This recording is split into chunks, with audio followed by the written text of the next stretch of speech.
সকালে উঠিয়া আমি মনে মনে বলি কালো টাকা কিভাবে আমি সাদা করে চলি।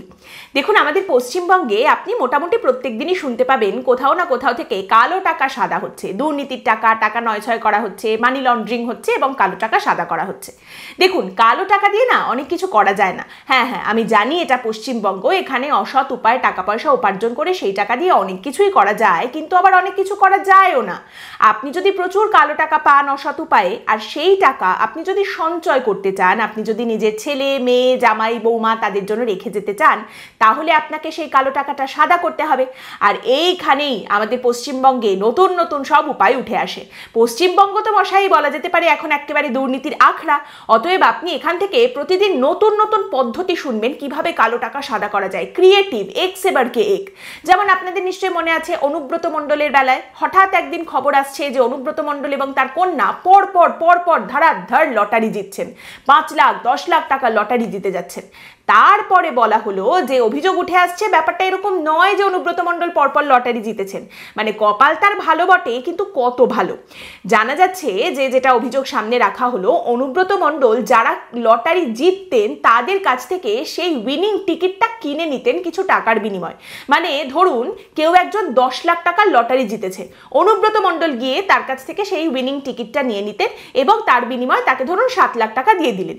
এইবার ওই যে জেতা টিকিটটা সেইটা নিয়ে গিয়ে তিনি লটারি কোম্পানিকে দেখাতেন এবং লটারি কোম্পানি সেটা দেখে ট্যাক্স কেটে তাকে টাকাটা দিয়ে দিত। ধরুন 10 লাখ টাকায় তারাও যা পাবে ট্যাক্স কেটে সেই টাকাটা অনুব্রত মণ্ডল হাতে পেয়ে যেতেন এবং এটা পুরোটাই হতো অনুব্রত মণ্ডলের হোয়াইট মানি।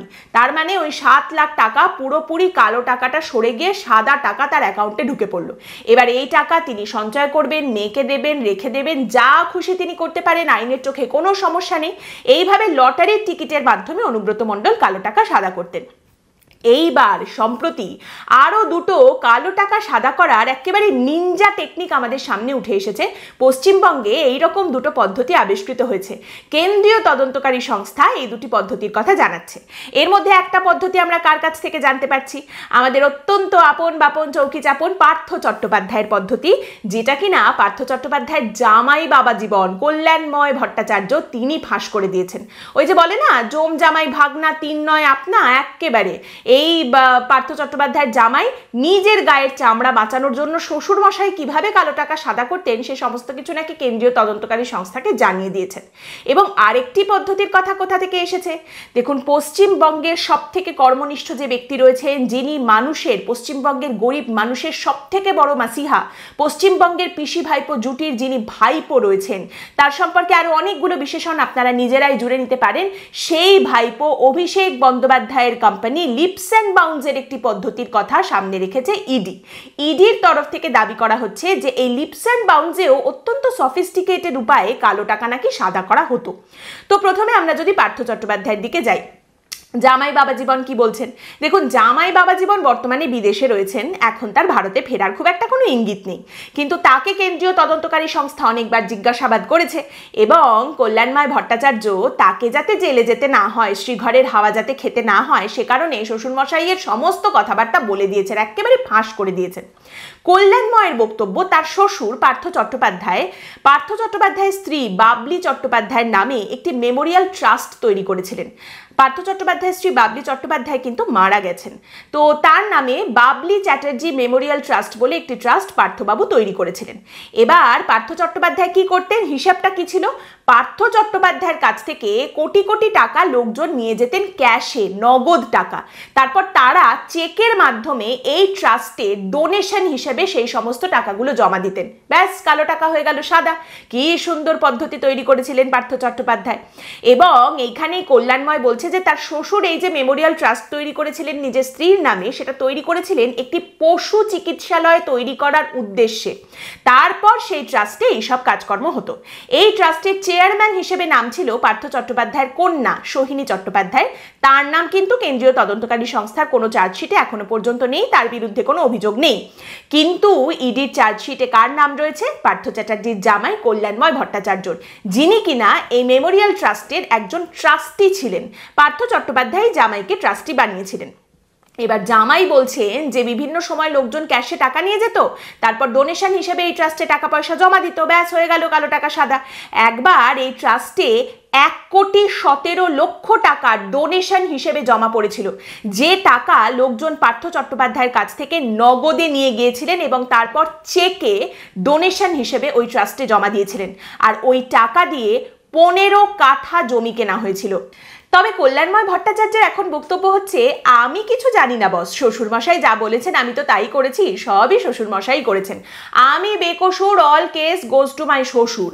এবং তারই সঙ্গে জানা যাচ্ছে যে কল্যাণময় ভট্টাচার্যকে পার্থ চট্টোপাধ্যায় একখানা কোম্পানি খুলতে বলেছিলেন এবং 2017 সালে জামাই বাবা জীবন শ্বশুরের কথা শুনেই একটি কোম্পানি খুলেছিলেন যার নাম ছিল বোটানিক্স অ্যাগ্রোটেক্স প্রাইভেট লিমিটেড। তা এই প্রাইভেট লিমিটেড কোম্পানি করতোটা কি? অ্যাপারেন্টলি ধান এবং মাছের ব্যবসা করত। জামাইয়ের নামে অনেক সম্পত্তিও কেনা হয়েছিল এবং সেই সমস্ত ক্যাশ টাকা দিয়েছিলেন পার্থ চট্টোপাধ্যায়। জানা যাচ্ছে এই সব টাকাকে ওই কোম্পানির লাভ বা প্রফিট হিসেবে দেখানো হয়েছিল। তারই সঙ্গে জানা যাচ্ছে জামাই বাবা জীবনকে শ্বশুর পার্থ চট্টোপাধ্যায় 15 কোটি টাকা দিয়েছিলেন, যে টাকা দিয়ে BCM ইন্টারন্যাশনাল স্কুল তৈরি হয়েছিল। অন্যদিকে লিপস অ্যান্ড বাউন্স, তারা যেভাবে কালো টাকা সাদা করেছে সেটা আরেকটু সফিস্টিকেটেড, আরেকটু পলিশড।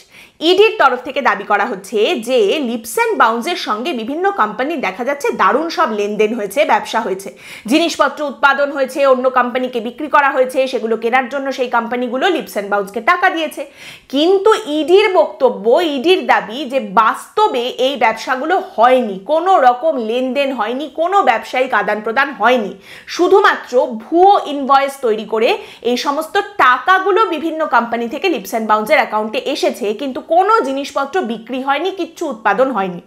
কি বলুন তো, একদম সহজ করে বোঝাতে গেলে ব্যাপারটা অনেকটা ওই রকম, ছোটবেলায় আমিও করেছি যে স্কুলের একটা প্রজেক্ট রয়েছে, তো সেই প্রজেক্টের জন্য অনেক জিনিসপত্র লাগবে, স্কেচ পেন, চার্ট পেপার, রং, পেন্সিল, পেন, জিনিসপত্র কিনতে হবে। বাবা মাকে সে সমস্ত হিসেবপত্র দিয়ে বাবা মার কাছ থেকে টাকা নিলাম।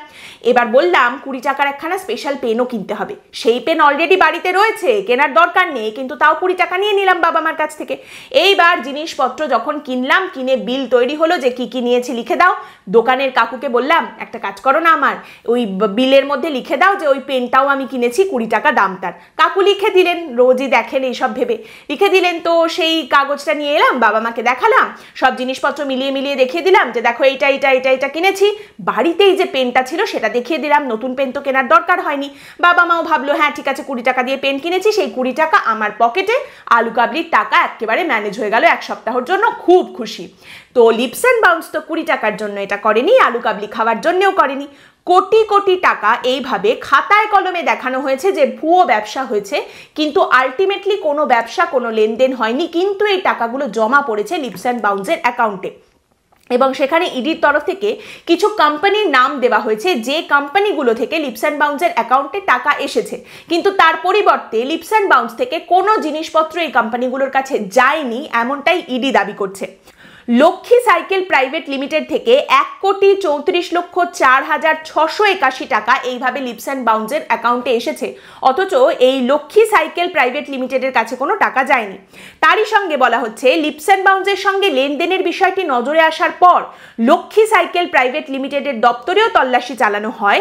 সেই তল্লাশির সূত্রে বেশ কিছু নথি তদন্তকারীদের হাতে এসেছে। ইডির তরফ থেকে দাবি করা হচ্ছে এই নথি থেকে তারা জানতে পেরেছে লিপস অ্যান্ড বাউন্সের সঙ্গে ওই সংস্থার কোনো ব্যবসা হয়নি, ভুয়ো ইনভয়েস তৈরি করা হয়েছিল এবং সেই ভুয়ো ইনভয়েসের মাধ্যমেই এই লক্ষ্মী সাইকেল প্রাইভেট লিমিটেডের তরফ থেকে এরকম কোটি কোটি টাকা জমা পড়েছে লিপস অ্যান্ড বাউন্সের অ্যাকাউন্টে।